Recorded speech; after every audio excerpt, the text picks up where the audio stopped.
Good evening, brothers and sisters. How joyful it is and delightful it is to have you here with us this fine, wonderful July evening. Wow, we're halfway through summer. If you're in the Northern Hemisphere, halfway through winter, I suppose if you're in the Southern Hemisphere. How wonderful that is that we can be in two different locations on our wonderful planet and have completely different seasons. Although I suppose spring and autumn may have some similarities, right? But cool, right? That's just a wonderful diversity that we have, that we encounter and coexist with uh, on our planet, right? How wonderful that is! How it's just inspiring that we can all live harmoniously, different hemispheres, different cities, different countries, climates, so forth. And we all have that ability to peacefully coexist if we choose to.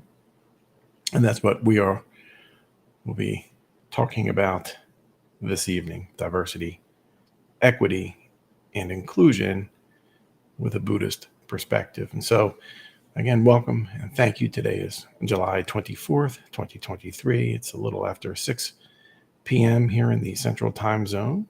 I am Vladimir. I am the founder of the Blue Lotus Meditation and Mindfulness Center here in Central Minnesota, Brainerd, Minnesota, if that's what you're familiar with that. About 2 hours north of Minneapolis. Give you a little geographical reference if you need to. So again, tonight's topic, we'll be talking about Buddhism and diversity, equity, inclusion, and how those two concepts just beautifully mesh together, right? It's people that kind of sometimes make it challenging and challenging, right? To marry those two, or at least the concepts together. And so tonight's guided meditation will be on judging others. That's an important part.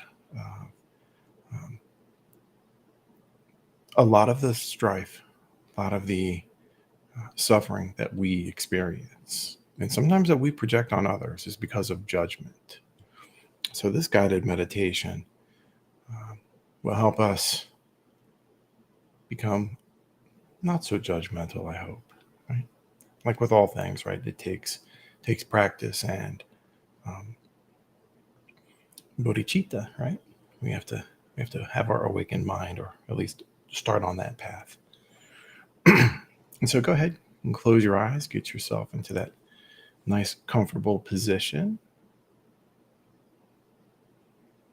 Maybe allowing your eyes to close fully if you choose, or perhaps even slightly open with a soft focus, looking downward a few feet in front of you if you choose.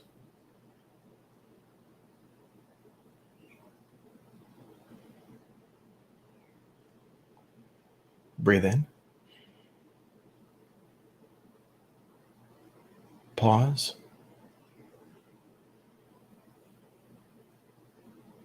And breathe out. Very good. And while you're there, I invite you to allow that half smile to rest on your face as well.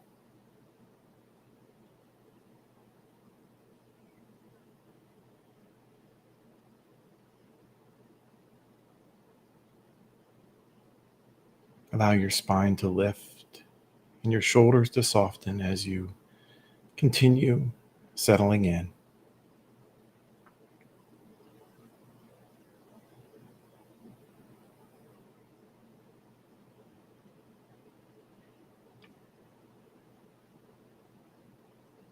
Go ahead and soften your belly as well.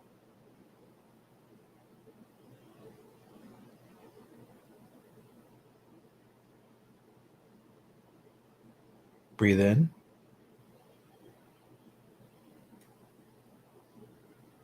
Pause.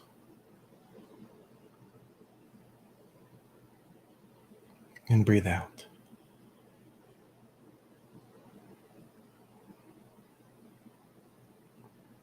And let us meditate on releasing judgment of others.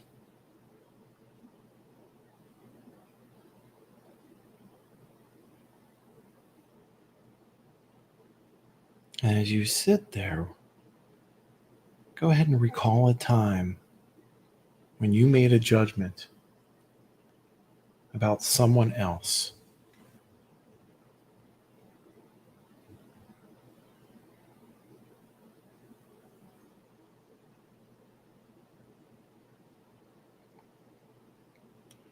It could be someone you know personally, or someone you know casually. Perhaps it's someone you don't even know at all.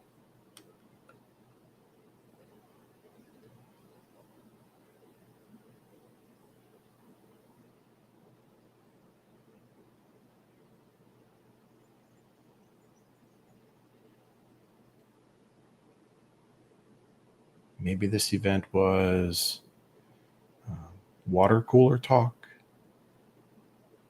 or maybe it was a news report, or maybe even a social media post.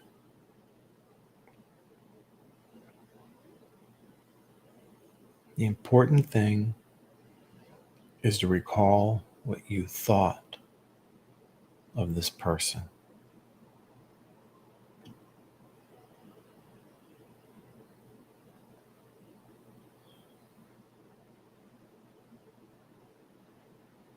Were these kind and uplifting thoughts about this person?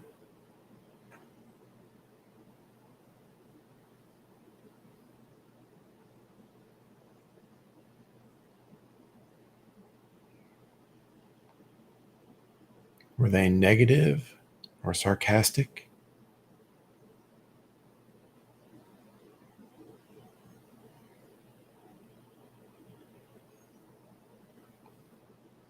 Were they hurtful?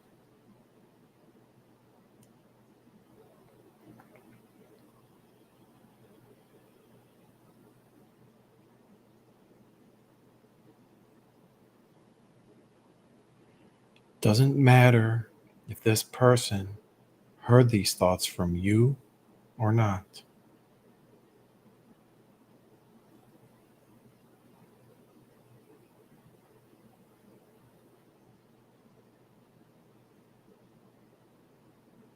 You made an assumption, a judgment, without knowing all of the circumstances or facts.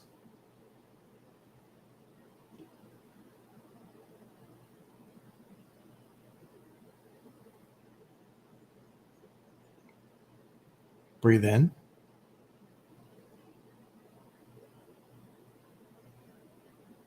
Pause.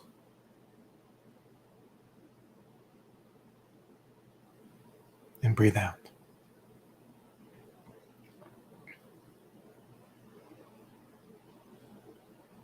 Now, go ahead and recall a time when someone made a judgment about you.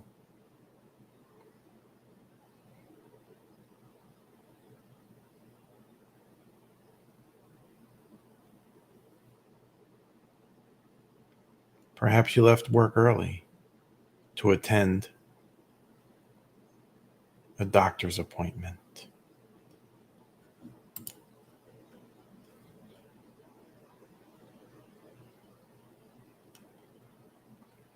Or maybe you went to care for an ill relative or loved one.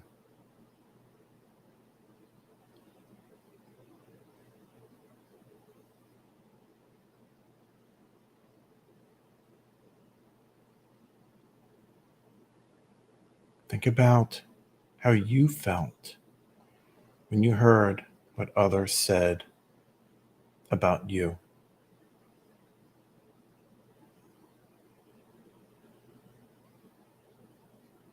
Were these comments positive or uplifting?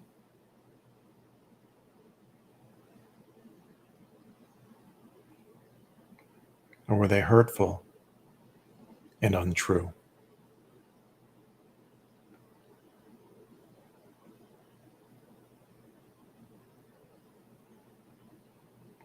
Were these people truly aware of what the reason was behind your actions?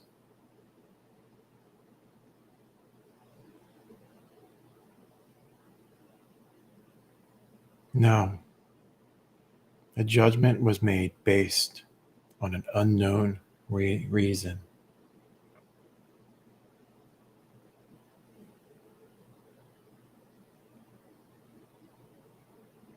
Breathe in.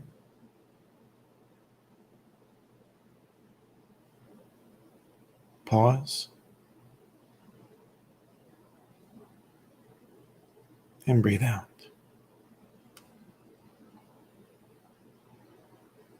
Judgment removes curiosity.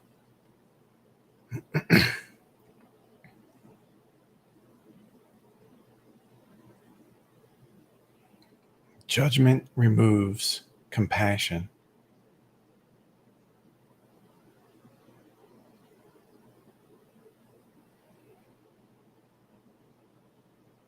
Judgment removes empathy.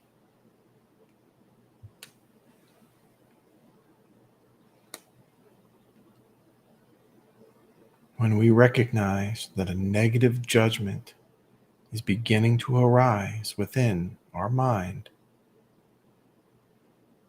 instead of the haste we initially allow in,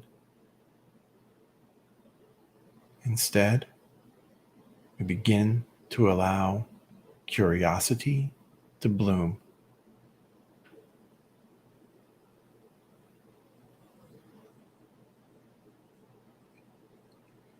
Allow compassion to grow.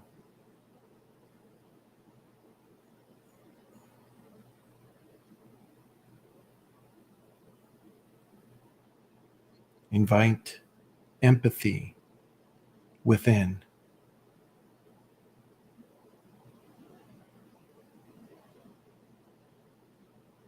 Breathe in.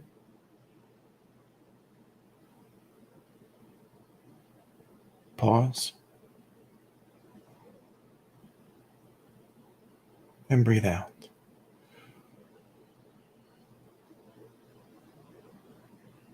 Go ahead and begin to open your eyes slowly and to reorientate yourselves to your surroundings before you move around or stand up. Judgment is very hurtful.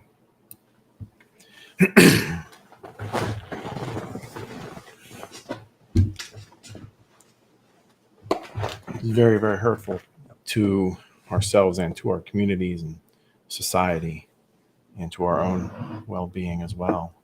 And we've all experienced some type of prejudice at some time, I suppose. And I would like to just share just one that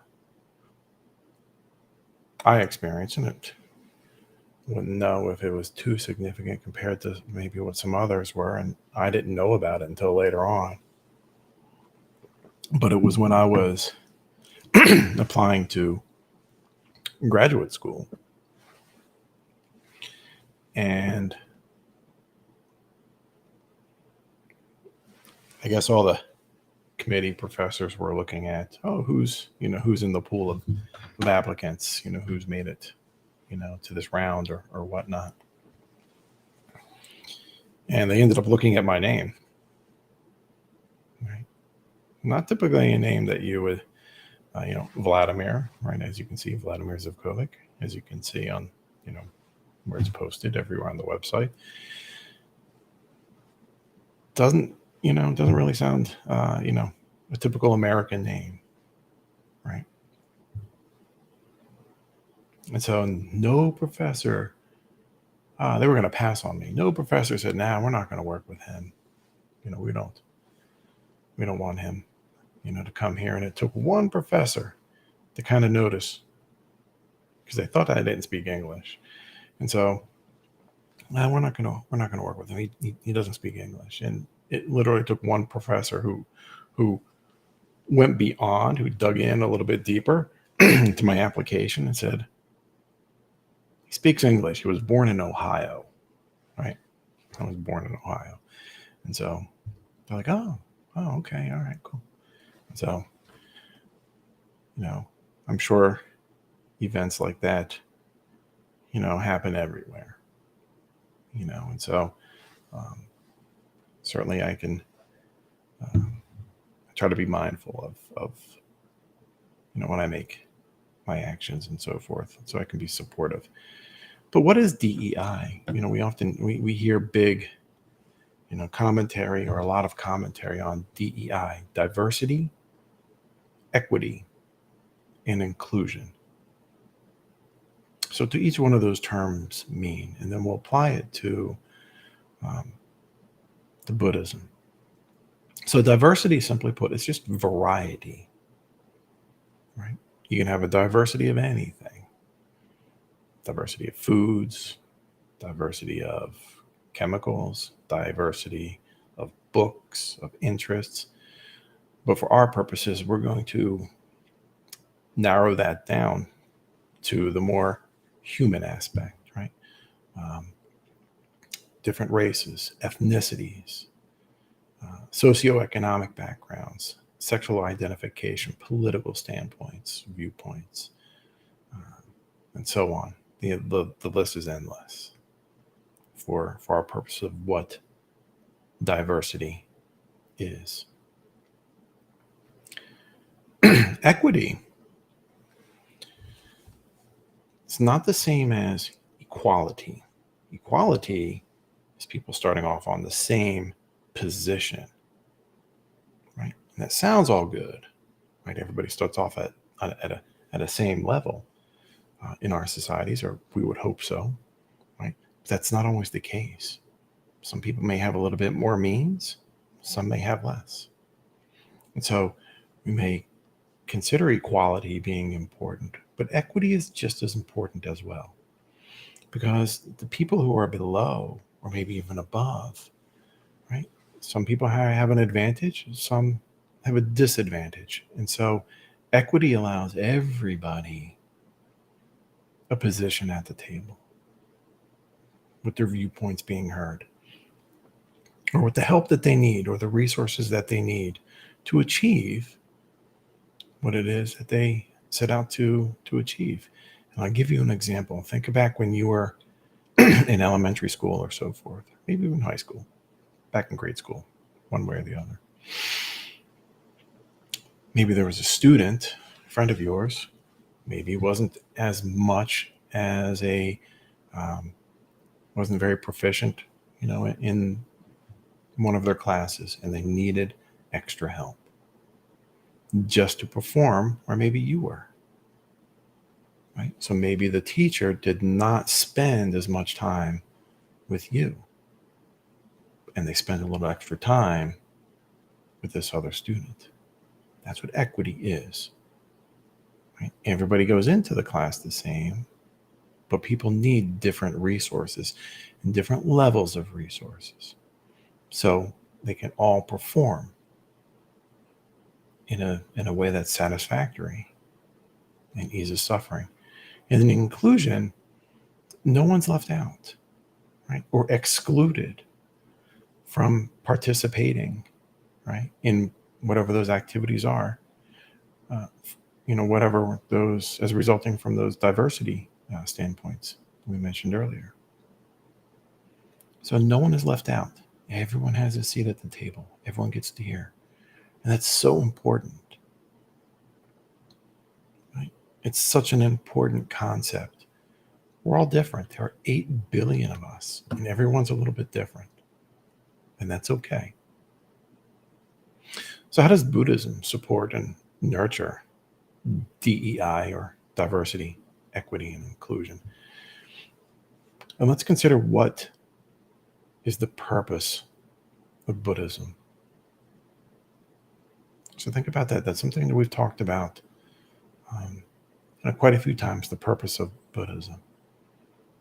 Right? It's the cessation of suffering. That is why Siddhartha Gautama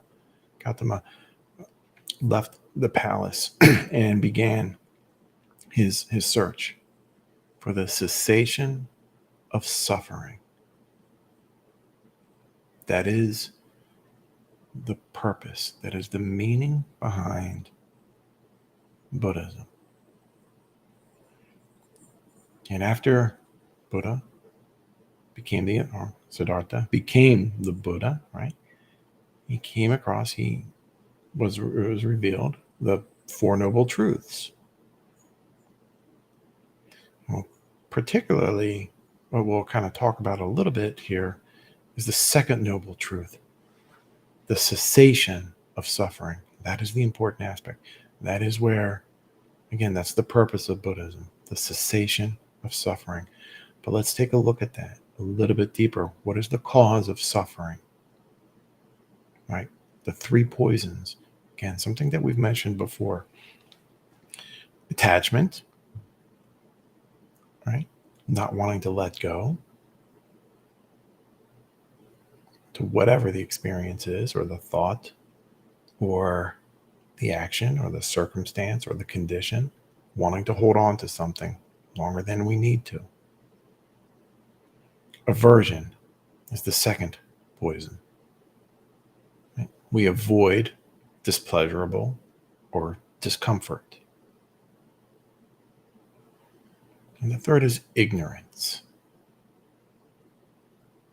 Those are the three poisons that are the root causes of suffering. They may be taken individually, they may be taken collectively. Right? There may be some of one and not so much of another, but they're there.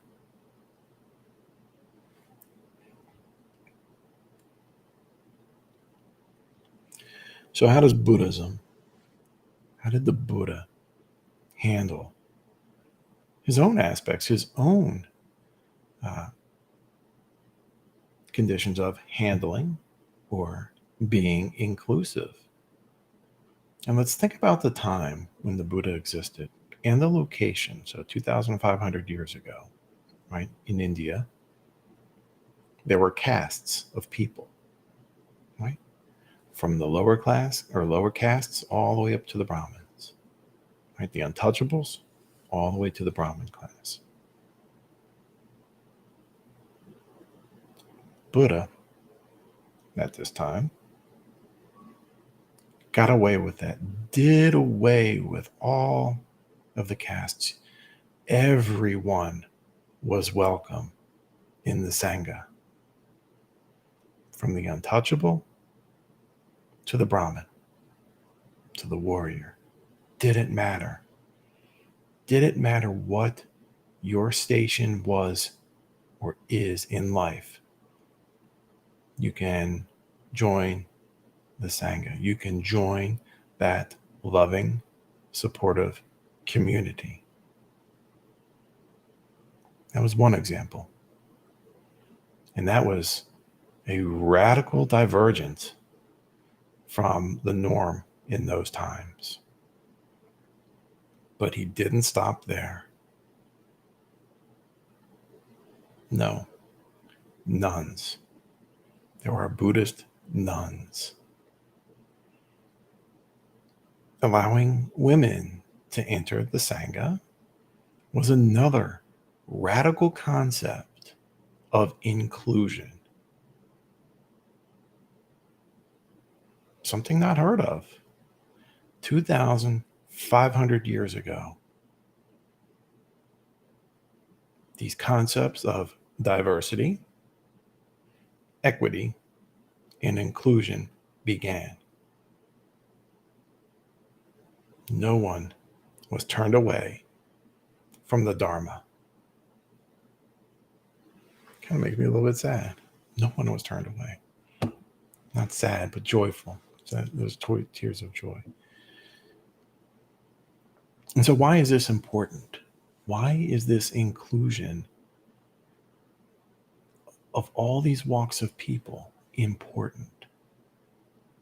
Because back to the second noble truth, the easing or the cessation of suffering, that's what it does. That's why it's important.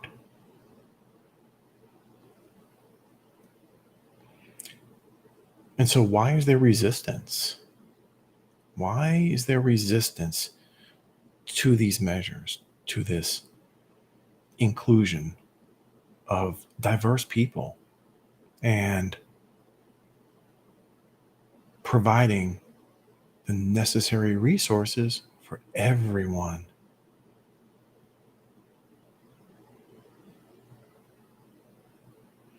A lot of it is because of ego. People feel threatened. Fear. What are they fearful of? Change. What is change? Right? It's holding on to the past, right? That's the attachment, right? Change. People are afraid. Not everyone, right? But some people are afraid of change, that their status in life will be diminished, that whatever privileges that they may have enjoyed may be diminished or minimized or watered down. Ego, right? People's ego feels threatened. And then therefore, again, that's attachment, right? I am attached to a certain quality of life. I am attached to certain concepts. And that the attachment is based on ego, of where we are, of conditions. And that's what causes suffering. And that's why people end up feeling threatened and respond the way they do,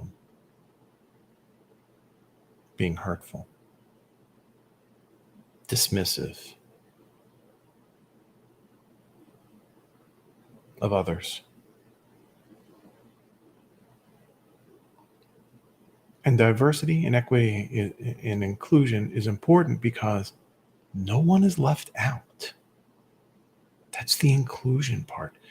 And it's important for us to understand, and Buddhism does it beautifully, that someone else's inclusion does not exclude you or anyone else. It does not diminish someone's value.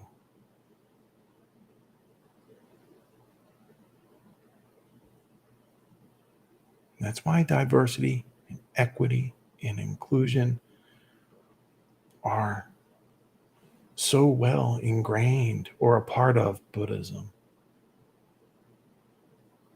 Again, think about when Buddha allowed in, just said, hey, all castes are welcome. Women are welcome. It doesn't matter. Everyone was included. And the Sangha grew, became strong, spiritually developing and nurturing. It was a jewel of the Sangha.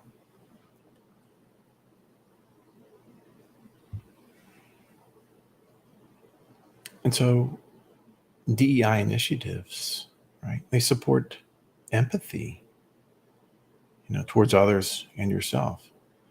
Well, think about that. How does it support empathy for yourself if you're having empathy towards someone else? Letting go of that fear. You're able to put yourself in someone else's shoes. You can feel their suffering. And fear does not allow you or anyone else to feel someone else's suffering. And it also supports compassion towards others and ourselves. Wow, I know what that feels like. I can have empathy. I can help you along because I know that helping you Does not diminish my actions, does not diminish my beliefs or station. In fact, it strengthens it. It nurtures a society welcoming towards all living beings. When you have compassion, when you have empathy, you know that others suffer just like you do. And when you know that you suffer, how can you exclude someone else? You perpetuate their suffering and you perpetuate yours.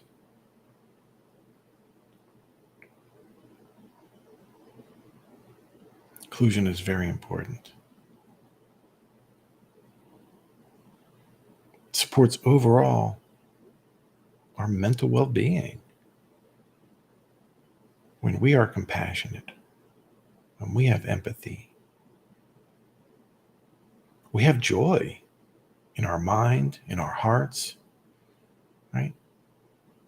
When we lack joy and empathy, we're closed-minded, right? Or when we lack compassion and empathy, we become closed-minded, hurtful, and that hurts us and it hurts others as well.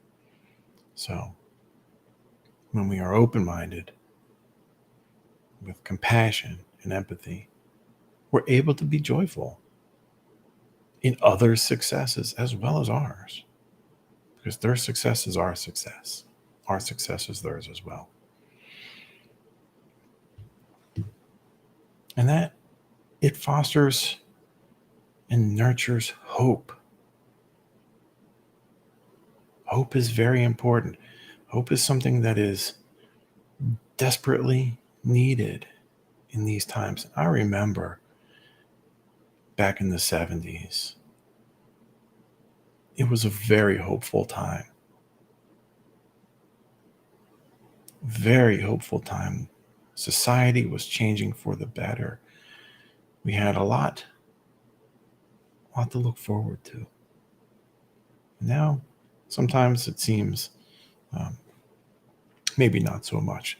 And that's why DEI initiatives are very important. And that's why DEI, diversity, equity, and inclusion, is very well aligned, very well married, very well a part of the Dharma and Buddhism. No one is left out. Inclusion means everyone.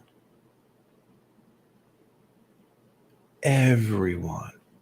No one is left on their own to fend for themselves. And that's what the Dharma does. It is for the cessation of suffering. And Buddhism and DEI, again, diversity, equity, and inclusion go together.